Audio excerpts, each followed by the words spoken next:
Parce que c'est le président qui choisit.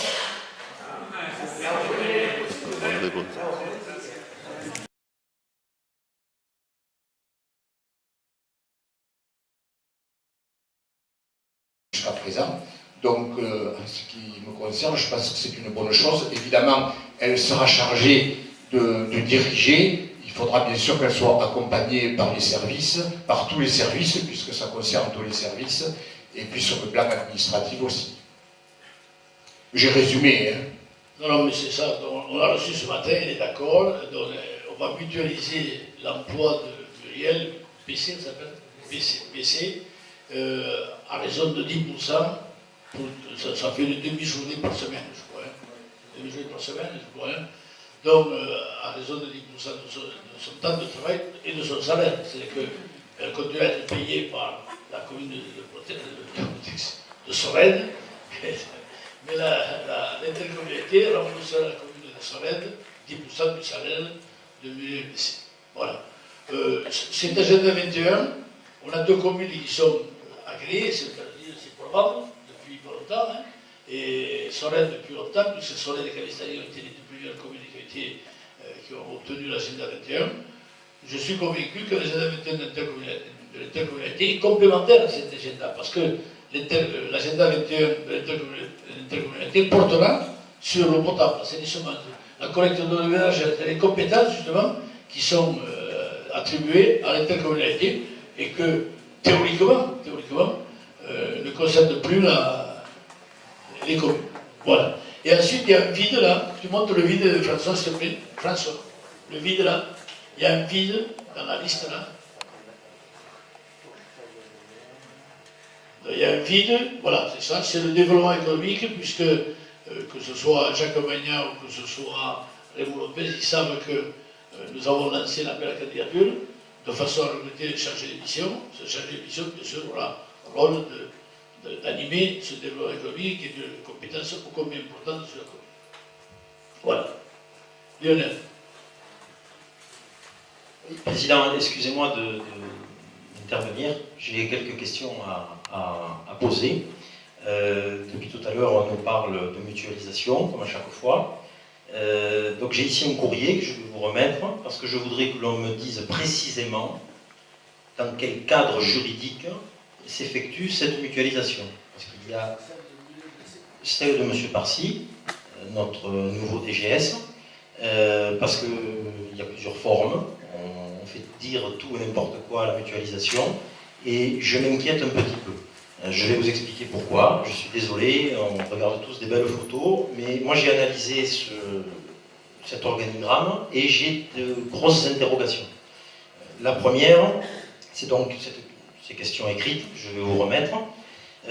La seconde, elle tient au fait que le même jour que l'entrée de M. Parcy en tant que DGS, une personne a été embauchée en lecture publique, d'accord ? Il semblerait qu'il y ait un lien de parenté, en plus, entre ces personnes.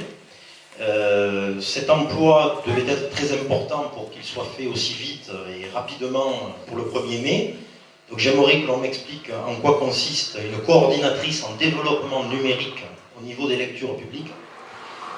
Je voudrais, parce que je m'interroge, a priori je me suis renseigné, il semblerait que la commission de lecture publique n'ait pas eu à débattre de l'opportunité ou pas d'une telle embauche.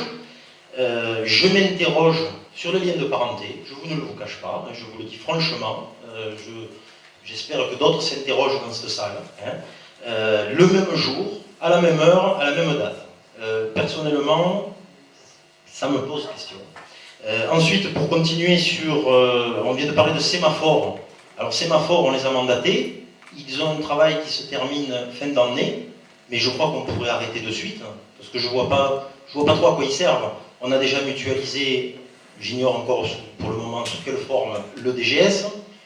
On a déjà mutualisé, je crois que c'est les ressources humaines, c'est quand même deux postes qui sont clés. Il y a des bruits qui courent que peut-être prochainement les finances pourraient être mutualisées. Toujours sur la ville-centre, donc mon intervention, vous savez à quel point je suis attaché au fait que l'on ne centralise pas tout sur Argelès.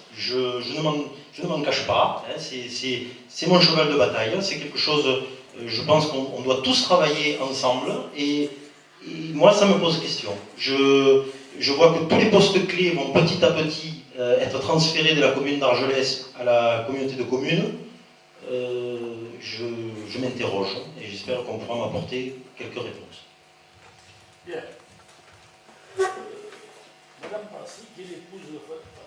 Madame Parcy, qui est l'épouse de François Parcy, a été approchée le 1er mai sur un poste qui était créé, parce que je m'attendais, monsieur le secrétaire. S'il vous plaît, juste une chose. J'ai demandé le tableau des effectifs il y a quelques jours. Il ne m'a pas été donné. La dernière fois, j'avais demandé la liste des restes à réaliser pour la gestion. On m'a dit qu'on allait me le donner. On ne me l'a toujours pas donné.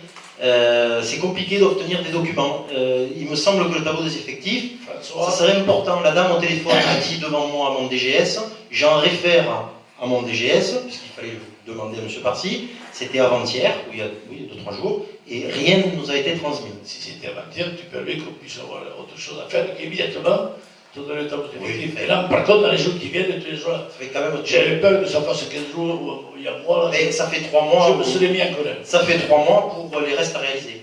Ce n'est pas normal. Donc, il faut donc, c'est pas Parcy le fautif, c'est Henri, je ne sais pas qui est fautif, mais Henri, il faudra le faire. Donc, je reviens sur la bouche de Mme Parcy, qui est l'épouse de François Parcy.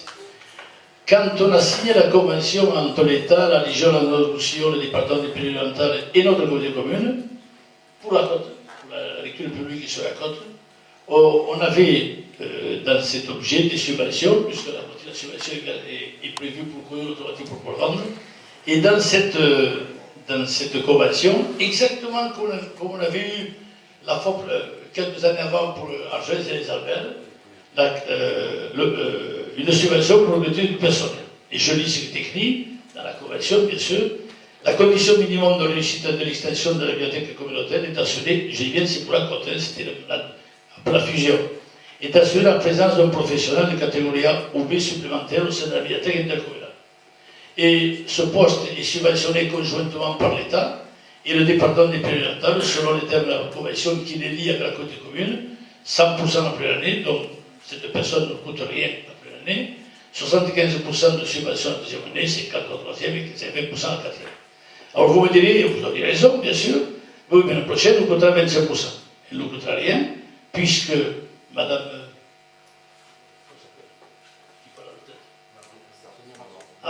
Madame Sonia Marceau, qui est à la bibliothèque d'Argelès-sur-Mer, part à la retraite dans un an. C'est la raison pour laquelle on a embauché maintenant, de façon qu'on puisse remplacer cette personne, Sonia Marceau, qui fait partie des murs, et que cette personne ne coûte rien. Ensuite,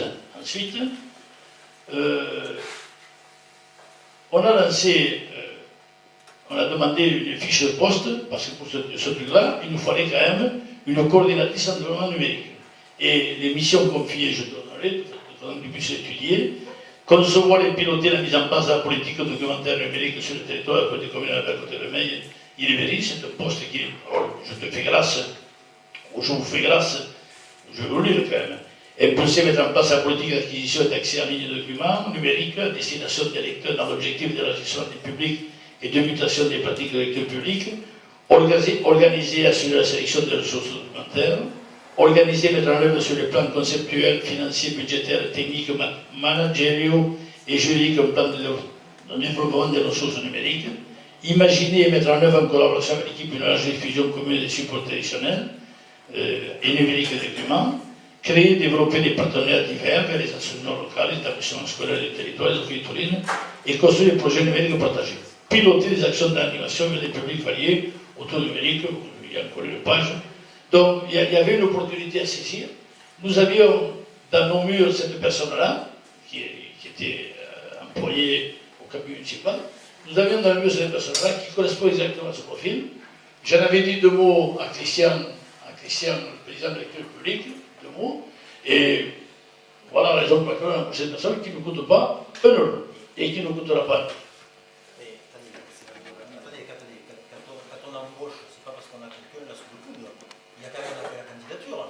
Il y a quand même une commission qui reçoit les gens pour voir laquelle est la plus compétente. Pas forcément. Pas forcément. Ah. Est-ce que... Non, je crois qu'on avait eu la même conversation quand il était question de François Massy. Mais c'était le DGS. Je me suis incliné. Mais là, si même pour le personnel, vous pouvez faire le choix du roi, je suis surpris. Nous, en mairie, quand on embauche, on est obligé de quand même poursuivre certaines procédures. Non, pas du tout. La personne est statutaire, je peux embaucher en tant que président qui je veux, c'est cela. Et en général, on fait un jury de façon à ce que les gens puissent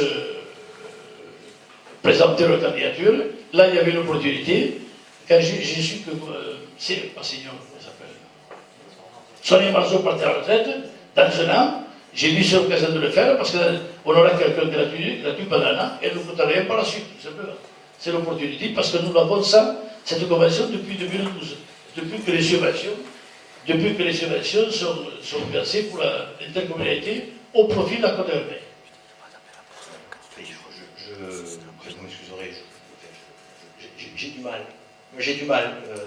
Si quelqu'un d'Argelès, il y a une opportunité. On a aussi des opportunités à Port-Vendran, on peut vous les présenter. Non, et attends, si vous ne venez jamais les voir, vous ne le saurez pas. Je veux dire, et non, et puis en plus, moi je le dis franchement, les yeux dans les yeux, c'est parti, ça ne me dérange pas. Je ne juge pas les compétences des gens, je ne les connais pas. Mais moi, ça me dérange que notre nouveau DGS, pour lequel on a eu déjà quelques discussions sur la forme à laquelle il arrive, le même jour, il y a son épouse qui soit embauchée par la communauté de communes.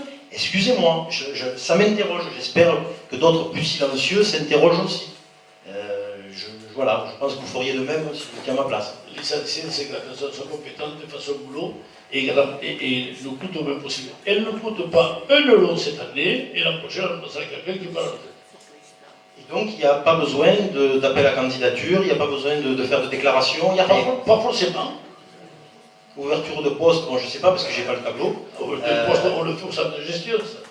Et je ne sais pas, mais en tous les cas, je pensais que quand on embauche, il y a quand même des règles à respecter. Je ne savais pas qu'on pouvait. Voilà, j'ai quelqu'un à la commune là qui, je ne sais plus trop où la mettre, cette personne, parce qu'a priori au camping, c'est pas fureur. Hein. Donc il faut la recaser. Moi, je vous donne mon peu. Il faut la recaser, donc hop, ça arrive de commune. Autour de la table, il y a des gens qui m'ont dit un jour, j'ai un problème avec cette personne, est-ce que tu peux l'embaucher à la côté commune? On n'a pas fait en fonction des besoins, tout simplement. On n'a pas fait la candidature. C'est comme ça qu'on a fait pour certains élus de l'intercommunalité, tout simplement. C'est quand même très opaque. Bien. Est-ce qu'il y a encore des questions? Bien. Donc on a fini, je crois, les questions diverses. On en arrive maintenant au rendez-vous.